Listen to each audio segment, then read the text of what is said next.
안녕하세요, 여러분. 재정학의 바이블이죠? 이준구 교수님의 교과서로 경제의 맥을 짚어보는 시간입니다. 자, 우리 삶에서 때려야 뗄 수 없는 세금, 정부 예산부터 당장 내 지갑 사정까지 정말 모든 곳에 영향을 미치잖아요? 그런데 이 조세제도 왜 이렇게 끊임없이 고쳐야 한다, 바꿔야 한다라는 이야기가 나올까요? 오늘 그 핵심 과제들이 대체 뭔지 하나씩 파헤쳐 보겠습니다. 저 교수님, 궁금한 게 있는데요. 왜 뉴스만 틀면 맨날 조세제도 개혁 얘기가 나오는 거예요? 이건 뭐 끝나지 않는 논쟁 같아요. 아, 정말 좋은 질문이에요. 맞아요. 끝나지 않는 논쟁처럼 보이죠. 왜냐하면 그 논쟁의 한가운데에는 우리 눈에 잘 보이지 않는 것들이 숨어 있기 때문이에요. 자, 첫 번째 과제부터 시작해 볼까요? 바로 정부의 보이지 않는 보조금, 다시 말해 조세 지출이라는 문제입니다. 이게 대체 뭔지 한번 자세히 들여다보죠. 자, 조세 지출. 말이 좀 어렵죠. 쉽게 말해서 정부가 이건 좀 좋은 일이니까 우리가 밀어줄게 하면서 세금을 깎아주는 거예요. 예를 들면 특정 개인이나 기업에 대해서 이건 세금 안 내도 돼 하는 비과세, 이만큼은 빼줄게 하는 소득공제, 아니면 세금 자체를 확 깎아주는 감면 혜택. 이게 전부 조세 지출에 들어갑니다. 우리 교과서에서는 이걸 아주 멋진 말로 표현하는데요. 바로 감춰진 보조금, 즉 히든 서브시디라고 불러요. 왜냐하면 생각해보세요. 정부가 걷어야 할 세금을 포기하는 거잖아요. 그건 사실상 정부가 직접 돈을 주는 보조금이랑 경제적으로는 똑같은 효과를 내는 거죠. 근데 교수님, 특정 활동을 장려하는 게 왜 나쁜가요?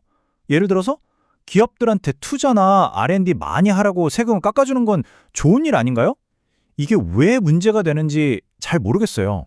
바로 그거예요. 정말 날카로운 지적입니다. 당연히 좋은 의도로 시작하죠. 하지만 문제가 숨어 있어요. 자, 이 표를 한번 보세요. 차이가 확 보일 겁니다.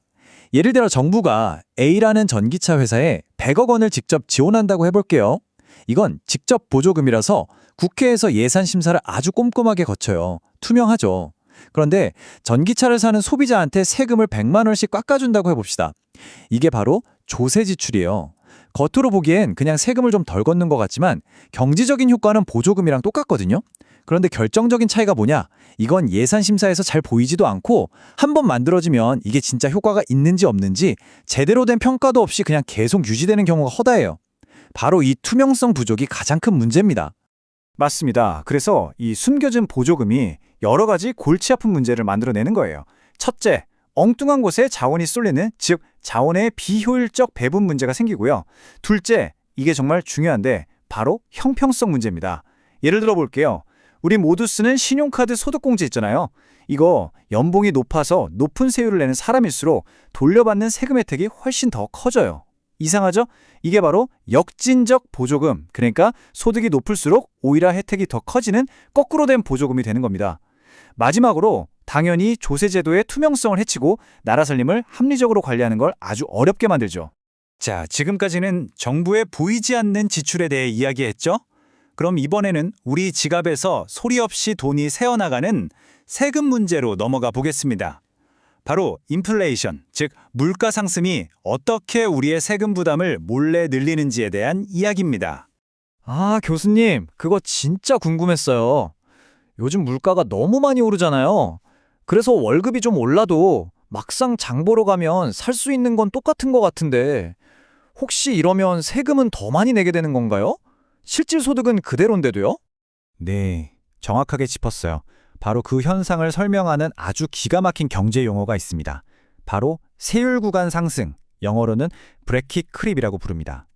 브래킷이 세율 구간이고 크립이 살금살금 기어간다는 뜻이거든요. 말 그대로 인플레이션 때문에 내 월급 액수, 즉 명목소득은 올랐는데 그 결과 나도 모르는 사이에 더 높은 세율을 적용받는 구간으로 살금살금 기어 올라가는 현상인 거예요. 진짜 슬픈 건 보다 내 실질적인 구매력은 그대로인데 세금 부담만 늘어난다는 거죠.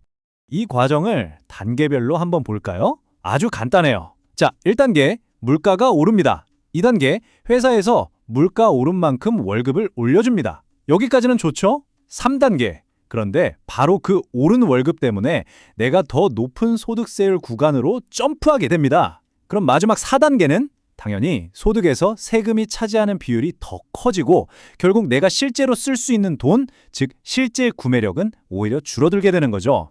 이게 바로 인플레이션이라는 놈이 아주 조용하게 우리 지갑을 터는 방식입니다. 자, 그럼 이제 조세 개혁 논의의 가장 핵심이라고 할 수 있는 두 가지 세금으로 넘어가 보죠. 바로 개인에게 매기는 소득세와 기업에 매기는 법인세의 개혁 과제는 무엇인지 하나씩 살펴보겠습니다. 우리가 내는 소득세, 그리고 기업들이 내는 법인세, 이 두 가지가 사실상 우리나라 세금 수입의 기둥이라고 할 수 있어요. 가장 큰 부분을 차지하거든요. 그렇기 때문에 이 두 세금을 어떻게 설계하고 개혁하느냐에 따라서 우리나라 전체 조세 제도의 공정성과 효율성이 결정된다고 해도 과언이 아닙니다. 먼저 소득세 개혁부터 볼까요? 핵심 키워드는 딱 두 개입니다. 공평성과 단순성. 우선 공평성을 위해서 지금은 세금을 안 내는 어떤 소득들, 예를 들어 금융소득 같은 것들을 과세 대상에 더 많이 포함시켜서 세금 내는 사람만 낸다는 불만을 줄여야겠죠. 이게 바로 과세 기반 확대입니다. 그리고 단순성. 제도가 막 복잡하고 예외 조항이 많으면 똑똑한 부자들은 그 틈을 파고들어서 합법적으로 세금을 피해가기 너무 쉬워져요. 그래서 제도를 최대한 단순하게 만드는 게 중요합니다. 심지어는 더 나아가서 지금처럼 버는 돈에 세금을 매기는 것 말고 아예 쓰는 돈, 즉 지출에만 세금을 매기는 지출세라는 대안을 도입해야 한다는 근본적인 논의까지 나오고 있습니다. 다음은 법인세입니다. 법인세 개혁의 가장 큰 목표는 기업들이 세금 때문에 비합리적인 결정을 하지 않도록 만드는 거예요. 이걸 조세 중립성이라고 부릅니다. 예를 들어서 이거 투자하면 세금이 너무 많이 나오네? 그냥 하지 말자. 이렇게 기업들이 투자를 포기하게 만들면 국가 경제 전체에 손해잖아요. 그렇죠? 그리고 또 하나의 아주 큰 이슈가 바로 이중과세 문제입니다. 생각해 보세요. 회사가 돈을 벌어서 법인세를 한번 냈어요. 그리고 남은 이익을 주주들한테 배당금으로 나눠줬더니 주주들이 그 배당금을 받았다고 또 소득세를 내요. 어때요? 똑같은 돈에 대해서 세금을 두 번이나 내는 셈이죠. 이 불합리한 구조를 어떻게 개선할 것인가? 이게 아주 중요한 과제입니다. 자, 오늘 좀 복잡한 이야기들을 나눴는데요. 그럼 지금까지 살펴본 조세 개혁 논의의 핵심만 딱 정리해보고 넘어가겠습니다. 오늘 내용의 핵심 딱 세 가지입니다. 첫째, 조세 지출은 겉보기엔 세금 감면이지만 실제로는 비효율과 불공평을 낳을 수 있는 숨겨진 보조금이라는 사실. 둘째, 세율 구간 상승 현상, 즉 브레킷 크립은 인플레이션이 우리도 모르게 실질적인 세금 부담을 늘리는 조용한 도둑이라는 것. 그리고 마지막 셋째, 소득세와 법인세는 더 공평하고 더 단순하고 또 경제에 나쁜 영향을 주지 않도록 끊임없이 개혁이 필요한 대상이라는 점입니다. 이 세 가지는 꼭 기억해 주세요. 자, 그럼 마지막으로 여러분께 한번 질문을 던져보면서 오늘 강의를 마무리할까 합니다. 만약 여러분이 이 나라의 재정을 책임지는 기획재정부 장관이 된다면 더 공정하고 더 효율적인 사회를 만들기 위해서 오늘 우리가 함께 이야기 나눈 이 과제들 중에서 어떤 개혁을 가장 먼저 최우선으로 추진하시겠습니까? 정답은 없습니다. 한번 깊이 고민해 보시는 건 어떨까요?